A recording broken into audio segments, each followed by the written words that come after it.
जय श्रीमन नारायण। जो टिप्पणी मैं देने जा रहा हूं वह रामानुज दास श्रीमन गट्टू वेणुगोपाल स्वामी द्वारा दी गई है। अध्याय 17 श्रद्धात्रय विभाग योग श्लोक 16। मनः प्रसादः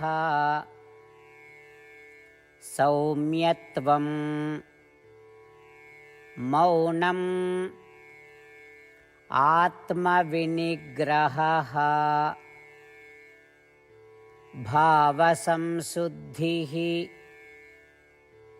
इत्येतत् तपोमानसम् उच्यते। ओम। गीताचार्य श्री कृष्ण परमात्मा हम सभी को अर्जुन के साथ श्रद्धा विभाग योग सिखा रहे हैं। परमात्मा कह रहे हैं, अर्जुन, मन को शुद्ध और शांत रखना, शांतिपूर्वक सोचना, क्रोध रहित विचार करना, दूसरों की उन्नति की इच्छा रखना, मौन जिसका अर्थ है संयमित बोलना, आत्मसंयम जिसका अर्थ है मन को जो प्राप्त करना है उस पर लगाना, और विचारों की पवित्रता जिसका अर्थ है आत्मा के अलावा अन्य की चीजों के बारे में नहीं सोचना। यदि इन सभी का अभ्यास किया जाता है तो उसे मन की तपस्या कहा जाता है। ऐसा कहकर श्री कृष्ण परमात्मा हमें मन की तपस्या का अभ्यास करने का निर्देश दे रहे हैं। इसलिए आइए हम शांत और क्रोध रहित होकर सोचना शुरू करें। आइए हम मन को शांत रखें। आइए हम एक सौम्य स्वभाव रखें जो दूसरों की भलाई चाहता है। आइए हम मनमाने ढंग से बिना किसी मनमानी के धीरे और संयम से बोलें। आइए हम आत्मा और परमात्मा का ध्यान करें।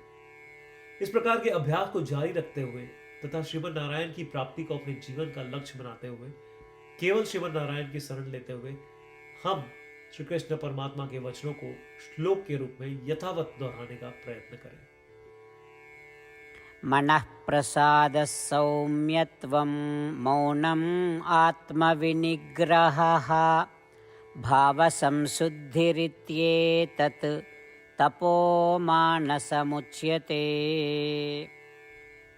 श्रीमद् भगवद गीता का संपूर्ण सार श्री कृष्ण परमात्मा द्वारा अध्याय 18 श्लोक 65 से 70 में 8 कार्य करने के लिए दिया गया है। श्री कृष्ण कहते हैं, मुझे वे लोग पसंद है जो इन 8 बातों का पालन करते हैं। मैं उन भक्तों की हर प्रकार से रक्षा करूंगा। श्री कृष्ण परमात्मा द्वारा बोली गई संपूर्ण भगवद गीता को सुनने के बाद अर्जुन कहते हैं, करिष्ये वचनम तव, जिसका अर्थ है, कृष्ण, मैं वैसा ही करूंगा जैसा आप कहेंगे। यही कारण है कि श्री कृष्ण ने अर्जुन को सभी प्रकार की सफलताएं और जीत प्रदान की है। आइए परमात्मा को वचन दे कि हम इन 8 कर्मों का पालन करेंगे। ऐसी कोई पूजा, तप या यज्ञ नहीं है जो परमात्मा को यह शब्द देने से बढ़कर हो।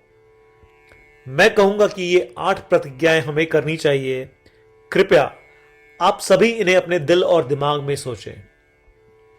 इस प्रकार श्री कृष्ण को अपना वचन देते हुए आइए हम सभी श्री कृष्ण के सुंदर चेहरे को खुशी से चमकते हुए देखें और आनंद का अनुभव करें। जय श्रीमन नारायण। ये है हमारे 8 वचन। हमारा पहला वचन, हे श्रीमन नारायण, जैसा आपने निर्देश दिया मैं हमेशा आपका ध्यान करूंगा और आपके बारे में सोचूंगा।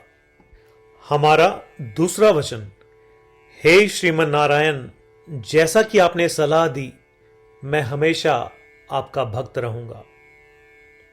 हमारा तीसरा वचन, हे श्रीमन नारायण, मैं अपने सभी कार्य आपकी सेवा के रूप में और आपकी संतुष्टि के लिए करूंगा।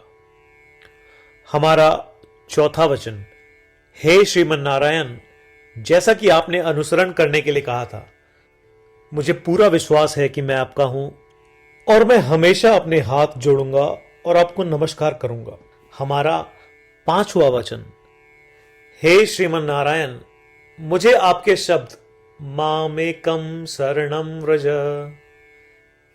याद आते हैं जो आपने सिर्फ और सिर्फ आपको ही समर्पण करने को कहा था। श्रीमन नारायण, मैं केवल आपके प्रति समर्पण करता हूं।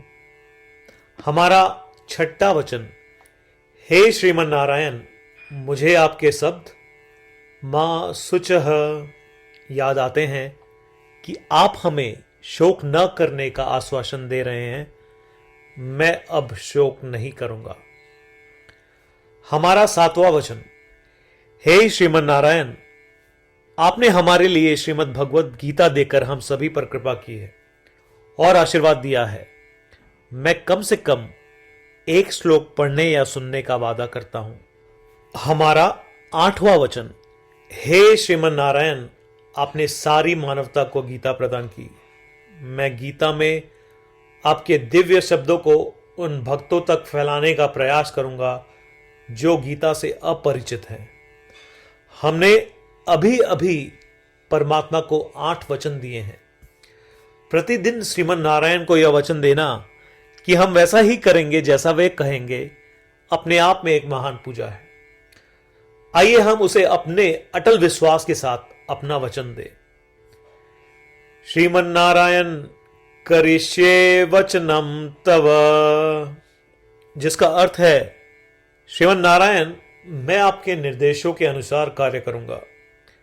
सर्वम श्री कृष्णार्पणमस्तु। जय श्रीमन नारायण। मनः प्रसादः सौम्यत्वं मौनम् आत्मविनिग्रहः भावसंशुद्धिः इत्येतत् तपोमानसम् उच्यते। ॐ मनः प्रसादः सौम्यत्वं मौनम् आत्मविनिग्रहः भावसंशुद्धिरित्येतत् तपोमानसमुच्यते।